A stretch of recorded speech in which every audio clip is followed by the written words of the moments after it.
Hello, hello everyone. Today we're going to talk about South Florida water shortage. This is my third presentation talking with you, and let's get started. South Florida soon will be at war with water shortage. That's right, people, at war. I'd like to thank you at this time for conserving waters, those that are, and those that are not. I still like to thank you. After today, I hope that you will. Right now, South Florida future depends on this matter. Water is part of our planet. It's part of our world. I have some points that I like to talk about with South Florida facing is a water shortage. And that's with the water intrusion. And that's the movement of the saline water, that's right, salt water, into the fresh water. It's most commonly caused by the groundwater pumping near the coast. That's right, pumping. Another thing we're dealing with is the water levels in our neighborhood. That's our lakes, our ponds, and of course our canals. This often happens during our dry season. That's when we're limited with rain, and it often stresses our water supply here in South Florida.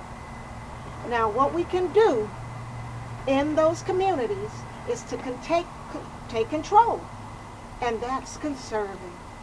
Now, this problem won't get any better if we don't do our part. Let's be mindful. Let's be serious about the water shortage. Our future depends on these actions. That's right, people.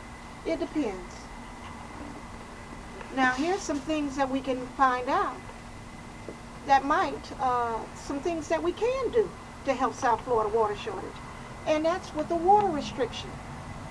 And basically, we're keeping the landscape irrigation to 2 days a week. That's right, people, 2 days a week. That's the restriction with the water use on the outside. And that's with your lawn. That's a 2-hour irrigation. That's per week. Or the 15 minutes per zone. Now, that's right, plants use single hose automatic shut on or shut off nozzle. Now, it depends on your odd and your even number to your house. That will determine the water use on those days. Now, if you may not need water if the rain fall is doing that week, okay? So let's not use it if you don't need it. Another thing, conservation. And the best way to stretch the water region, water supply, and preparing for the next dry season is what we're doing now.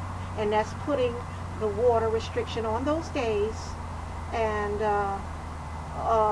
the low volume of the irrigation that applies the water supply directly to the root of the plant. I had to switch up some stuff on you guys. Zone, and that's the drip, the bubble, and the micro jet system, and the water. It can be used anytime if you use that. Leave it. When the shower, you're brushing your teeth, washing dishes, also flushing toilets. Now, you might want to use that at a minimum. We're going to talk about that a little bit more. Showering people, 4 to 5 minutes. I know some of us have long hair, but still, you don't need 10 minutes, guys. It's get in and get out. Brushing your teeth, you know you're going to rinse your toothbrush, but then we're going to shut it off, the faucet, brush our teeth. Once you brush them, 3 minutes, then you'll turn that water back on and rinse your mouth out. All right? Another thing, washing the dishes. Washing dishes. You want to keep that water down to a minimum, real low, because the more you have that thing blasting, that's a lot of water going down, and it's a lot we're wasting. Think about it, guys. So you wash up those dishes, have the water down a little low. Flushing the toilets. If it's a number 1, of course you can leave it in there a while. But if you got a number 2, you know you got to get that out of there. All right? So, we're going to get to the bottom of this. Let's turn it. We're going to get to the bottom of this. And that is that awareness. We're going to raise awareness. All mayors across South Florida is challenging. That's right. Challenging. Encouraging. I'm shouting you out, guys. That's right. I'm shouting you out. Residents, let's commit. Let's conserve the water. And we're going to take the clean water pledge, okay? They're even also asking the employees. Help spread the word on the awareness. Help conserve using the water. And maybe if we get the government involved, but you know that costs money.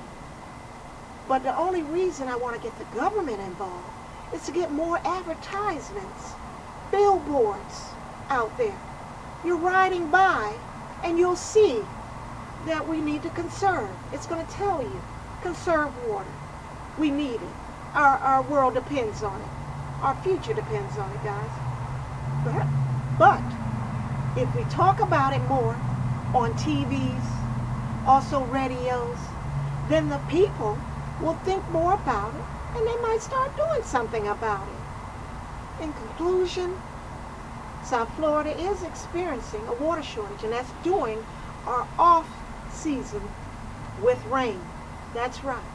But now when we're in our rain season, of course we're not gonna just, don't be wasteful, guys. But in South Florida, it's most commonly, and we count on it. That's right, we count on it. That rainfall to help with the supply of the water. Let's not take things for granted. Let's protect, like the police. Let's protect, let's serve. That's what the police and the fire do.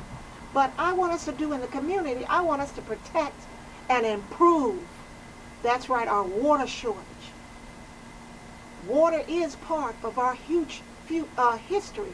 That's right, future, history, all of that. Our animals need it, our grass need it, our crops need it. I can go on and on. Our plants need it. So let's work together. We can do it, guys. We can change this problem of the water shortage before it's too late. It would be great if we can find a solution. Now, we did have those dandelion, it's a plant, and they have them planted all over, but it's just still not enough, guys. That's where we come in and conserving the water, okay? I'm going to leave this on your mind.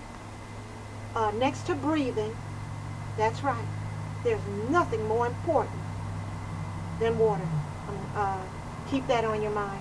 I'd like to thank you at this time again for listening to my third part of my presentation on South Florida water shortage. And of course, give me some comment, give me some feedback. Let me know what you think. Thank you.